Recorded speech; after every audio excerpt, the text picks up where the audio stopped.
All right, hello everybody. This is a live update regarding the upcoming, or the ongoing, as a matter of fact, severe weather threat that we have across the Great Lakes region today. So we're going to look at all of the latest updates from the SPC, and then we're also going to look at the latest models for this particular event. First of all, good news is the severe threat has gone down, but it is still there. All right, it's gone down. I don't think we're going to see significant tornadoes today across Michigan or Indiana, and maybe not Ohio. That doesn't mean it's not going to happen, but that does mean that the chance is lower for that particular setup, okay? But there is still an enhanced risk for severe weather. You can see it here in orange, okay? Indiana and Ohio are still under that enhanced risk area for severe weather. Tornado risk still is present with this event. Southeast Michigan, entirety of Indiana, entirety of Ohio are still under this hazard zone, okay? So 5% risk for tornadoes within 25 miles of a point, which is a bit more elevated, but not as much as 10% as we had previously.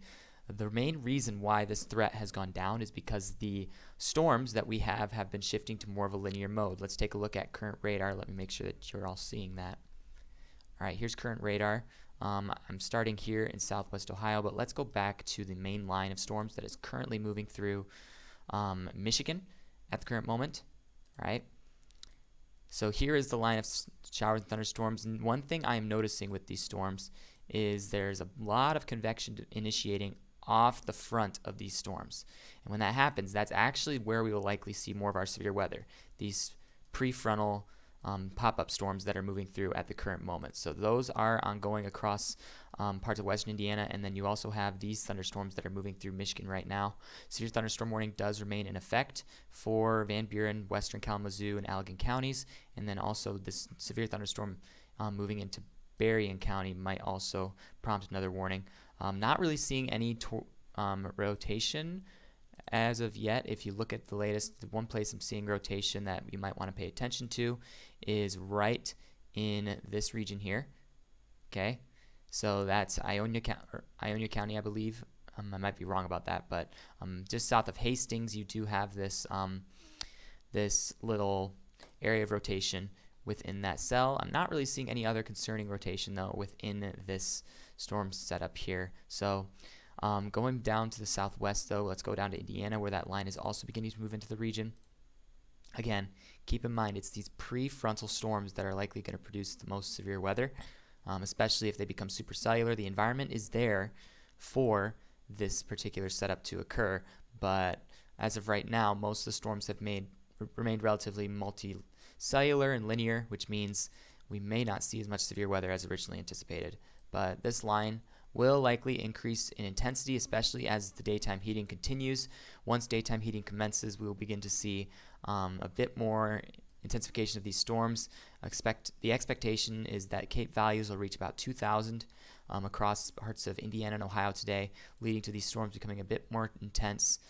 Interesting storm down here in Illinois. I believe it's these storms here down in Illinois, as this whole little cluster of storms begins to move off in this direction. I believe it's these storms that will begin to impact our area later on. Okay, so these storms are already pretty severe, and they're going to undergo intensification as they approach our area. So I still do think damaging winds will be possible with this, and a few tornadoes, but not as significant as originally thought. Now, there has been an interesting setup with these prefrontal storms. These storms are going to head out and chase very shortly. Okay, but these prefrontal storms are beginning to move into and develop actually across eastern and southern Indiana, and they are moving very quickly towards Dayton, Cedarville regions. Okay, so I am going to be starting right in this area, right where Cedarville is located, right around this region, checking if these storms start to rotate, maybe produce some wall clouds here and there. We'll have to wait and see how that all unfolds. But let's get a little closer look at these storms, because these storms will likely begin to impact our area. Again, these are prefrontal storms. The prefrontal storms are likely to have a little bit more intensification with them. Not really seeing too much rotation in them just yet, but still the environment is there for these storms to start to cause some problems. So stay tuned for that, but these storms are going to be continuing throughout the day today. It's going to be an all-day event across the Great Lakes region, finally dissipating over central and eastern Indiana as it gets ahead of that main cold front. Now the question is as these storms move through, will we wind up seeing them seeing more supercells develop on the backside, which is something that the models have been hinting at. We'll have to see how that turns out. We're going to take a look at the models real quick to get an idea of how this whole thing is going to unfold. So let's do that real quick. HRRR model. All right, we'll start there. HRRR. Now, interesting thing at these that the HRRR model is actually showing the more intense storms to be focused down in Ohio, which I've seen that as a little bit of a pattern over the past several model runs. But let's progress a little bit forward and see exactly what might go down with these events. Now, again, you get a sounding in Michigan. You have that tornado sounding. The greater chance of tornadoes still exists across parts of Michigan, but not as much as before. We're going to progress it forward. This is at about noon. Okay, so at noon, you notice that there's really too much activity over Ohio. The main activity is focused in Indiana and Michigan still, but you get a little overview of the sounding of this event, and it still has that nice solid tornado sounding, high top storms, low cloud bases, Cape values of 2,000, decent setup for those storms moving through there, and continuing to progress it. Oops, went a little too far ahead of myself. But going a little bit forward, you do see these storms starting to move through into Ohio. Now notice you have these very stark purples in some places. Those are indications of stronger storms and possible hail producers. You still have that marginal tornado potential as shown by this graphic. Temperatures will be close to 80 degrees today, Cape values of about 1,000. Again, the cloud cover is likely going to reduce our level of Cape across the region. But continuing it forward, you still see those storms get pretty intense and start to show some signs of some good strength once they reach Ohio. But again, the sounding does not look as good as those storms do start to become a little bit more elevated in the atmosphere. Cape values are around 1,000, and your SRH is actually lower based on what the HRRR is saying. So it's actually showing signs of a weaker severe weather setup as it moves through, despite the fact that it looks rather intense in that particular location. So we'll have to see how that turns out. The RRFS model, which is the newest model from the SPC or from the National Weather Service, has a bit of an interesting change in it. But let's freeze frame it real quick and look at the environment that will be around by around 12 noon when these storms start to fire off again. So we're going to freeze frame it at about hour 5. It's only 5 hours away now. Surface-based Cape values, again, your Cape is your measure of your instability in the atmosphere. All right, so you have Cape values of about 2,000 ahead of this, and then you also have Cape values about 1,000 as you get into western Ohio. As you get farther east, there's not really as much instability out there, so this is when these storms will likely begin to start to fall apart. Most unstable Cape possible, also being shown here. Oops, did not mean to get that sounding. Your surface level Cape, again, going to stay ahead of the front. That low level instability that is necessary for a better chance of low level severe weather, including tornadoes. There's your storm relativity, still present ahead of the main line. Not really as strong though as what was originally projected according to these models. So we'll have to stay tuned and see how that changes. But supercell composite values, again, good chance of supercells forming ahead of the front.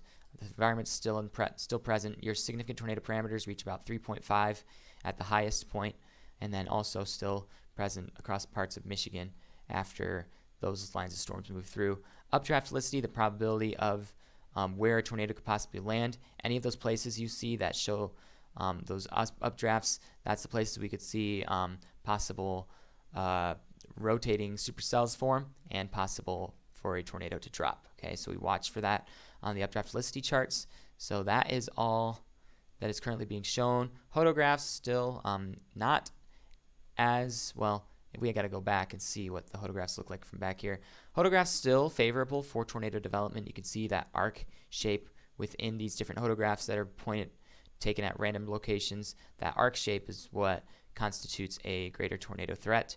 But it looks more along the lines to be a straight line damaging wind threat, as you do not have as much of an arc here, and it's going straight up in one direction in most cases. So that's really what we're looking at with this event. I think it's really going to maintain that it's kind of more of a straight line wind event. Let's look at the RRFS model. Let's see if there's any new information that's come out. Nope. This is the latest model. So here is the setup for, this is at 7 a.m. So 7 a.m. is already passed. Now we get into about noon.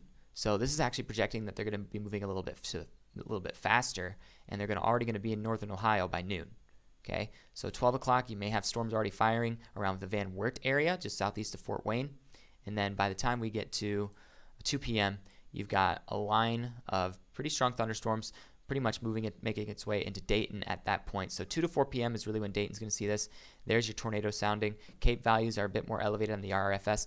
RRFS did a very good job with the models for last week's severe weather outbreak out west. So I'm tempted to go with this model in regards to the setup for this event. And I really am interested to see that storm just east of Cedarville start to take off according to what the model says. Now it does show marginal severe potential, but it does look intimidating on the radar overall. So this is what is currently projected for this event. It will be a hit and miss scenario, I believe, with regards to the most intense weather activity. It's not going to be as widespread as anticipated. PDS tornado sounding near north of Lima, Ohio. That looks like it could constitute a tornado threat right there. So north of Lima, Ohio might see that. Could see a tornado from that little cell that's moving through. And then you go to areas such as Urbana, tornado hazard there. It's being shown. That might be too far north for Urbana. But one question is will these cells back here also initiate? Because if those cells initiate along the cold front, we may have even a second round of tornado threat moving through the region. So a lot of variables with this event. Still some things to watch. I will stay on the line for a couple more questions before I head out and go and chase. I don't think there's any questions currently being shown up on any of the stuff I'm seeing here. Oh, I never went live on Facebook. Well, that's my own mistake. So, doesn't look like there's going to be any issue. So I am going to sign off the Instagram for now. But stay safe during this event, and I will be tracking these storms as they progress from the east-southeast. They will be here around 2 p.m., but I do think there will be some initial cells that I do want to get after on their way presently. So I'm going to be checking those out earlier at this point. So stay safe, and I'm going to cut off the stream for Instagram right now.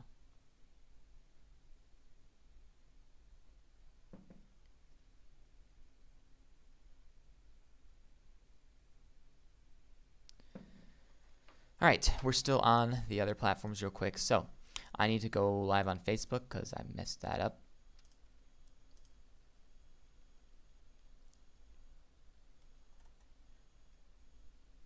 There. Alrighty, here we are. So,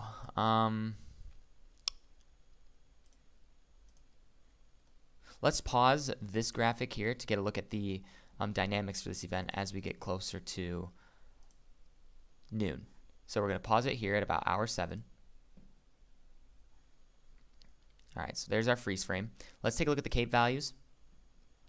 CAPE's still around 1,000, but it will increase as we see more daytime heating. If we can get breaks in the clouds in particular, that will fuel our severe weather threat much, much more.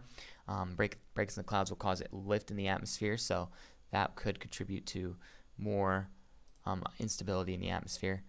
Mixed layer CAPE, so CAPE in your mixed layer, about 600, so you still have some instability in that region as well. Bulk shear, wind shear is a big driver of this event. You do have some wind shear from the west in the atmosphere. Storm relative felicity is the spin you have in the atmosphere. The spin on the RRFS is a bit more elevated than the spin that is currently being shown on the other models. So the RRFS is showing that difference there. Supercell composite values, again, you still have the chance for supercells pretty much across a broad region. Keep in mind that this model is at noon right now. Okay, so noon is not for 2 hours. So that means by the time we get past noon, the line is going to be kind of along this spot right here, okay, where you can see that kind of well-defined line where those storms might be. Reflectivity and your updraft felicity, the potential for updrafts to form that could produce stronger storms that could also possibly produce a tornado as well. Any place where you see these little dots and gaps indicate the possibility of where a tornado could form today. Now, possibility, once again, not a certainty, okay? So that is what is currently being shown. Some spots in Ohio, some spots in Indiana, some in Michigan, kind of scattered all over the place. You do see a couple over Greene County, specifically where Cedarville is at. So that's a place to kind of keep watch for. I do want to possibly target this area up here for possibility of greater updrafts before I head back down to Cedarville for a better check of what's going on. But let's have a look at the other dynamics that are making this possible. So we'll get to the radar in just a second. Make sure to leave comments if you have questions. Is Lake Michigan chilling out the system? I do believe Lake Michigan is having a heavy impact on the system. Let's look at current radar. So there's current radar. Hopefully you can see it. Yes, you can. Okay. All right. So yeah, I believe Lake Michigan is chilling out the system a little bit, literally. But you do see that those clusters over Lake Michigan still are relatively strong. This one does appear to have a little bit of a hook on it. I want to check that on velocity. I see a little bit of rotation near Benton Harbor at the moment. Right here. So just keep that in mind, okay?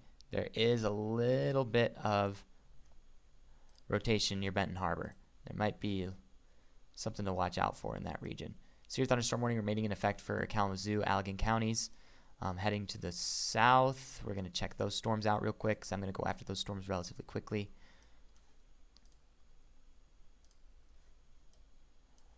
Okay, models are following along with this. These storms are beginning to dissipate, and I do believe they'll likely die out very quickly before they take out a ton of the instability that we will see out here. If we see prefrontal cells begin to develop out in front of this line, I do think those will be capable of producing a tornado or two. Make sure there's no additional comments. All right. Let me pull up my browser again. Okay. Significant tornado parameters still around 2. That's less than before. It was about at 3.5 the day before when I checked it.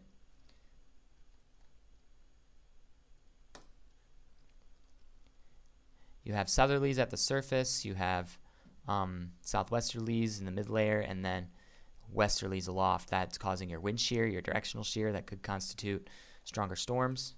Given a lifting mechanism, you can give it a good amount of hazard.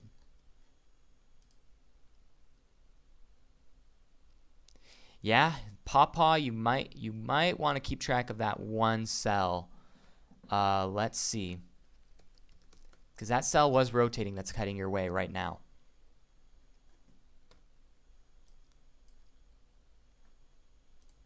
Let's look at it closer.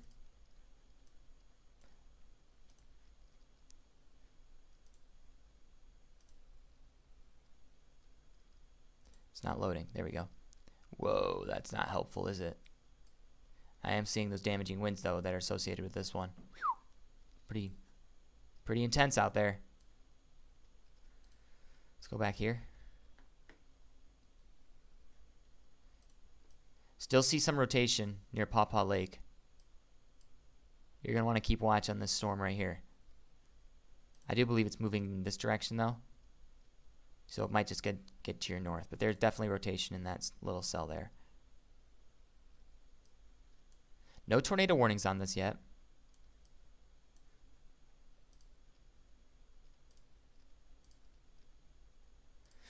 All right, I think we're going to end the stream there. Get ready to go storm chasing a little bit later today. So stay tuned for updates. I will continue to provide updates when I can. And make sure that you have a way to get weather warnings throughout the day today, because it does appear that there will be at least a couple tornadoes today, especially as these storms begin to gain energy with daytime heating. So stay tuned for updates, and I will see you all